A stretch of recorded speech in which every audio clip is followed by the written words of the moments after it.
Créée en février 2010, l'association L'Embellie officie avec 45 de ses bénévoles sur une quinzaine de communes au nord du Finistère.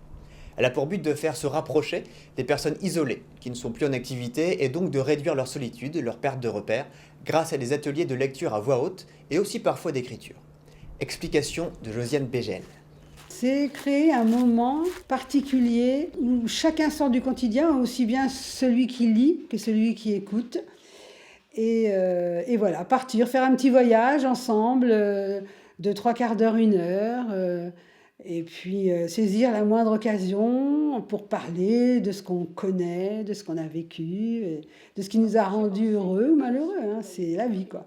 Chaque vie est unique au monde et que quand on met à la suite tous ces souvenirs, c'est un témoignage formidable pour les générations qui viennent.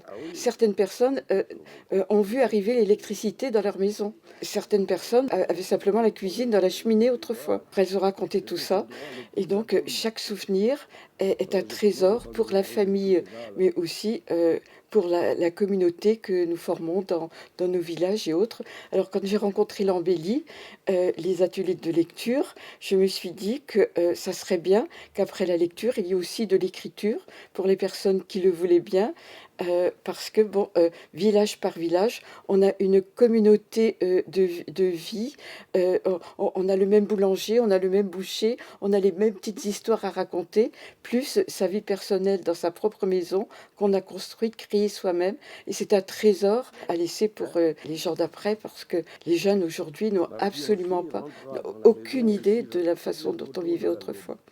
Je me souviens de mes 18 ans, où je pris un engagement pour l'Indochine, car j'étais devenu un parasite dans la société, notamment à Plougonvin ici.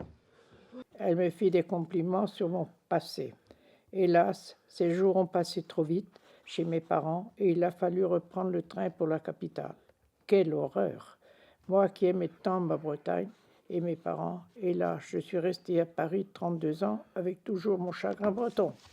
Alors tous les lundis après-midi, j'anime donc l'atelier de lecture de la maison de retraite de Kersaudy à Saint-Paul-de-Léon.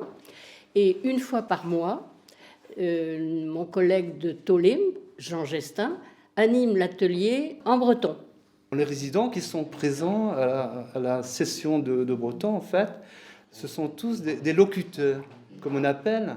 Ce sont des personnes de notre génération qui ont appris d'abord le breton. Pas souvent un seul mot de français donc avant d'aller à l'école.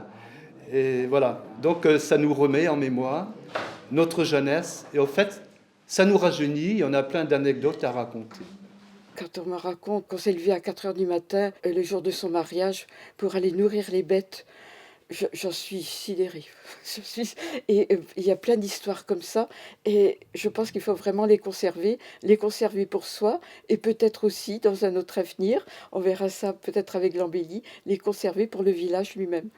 C'est-à-dire faire un livre, c'est ce que je fais à Plougat-Guérande également, puisque je suis de Plougat-Guérande. On conserve tous les textes qui concernent la commune et on va écrire la mémoire perpétuelle de notre commune. Après moi, il y aura quelqu'un d'autre qui continuera la chose.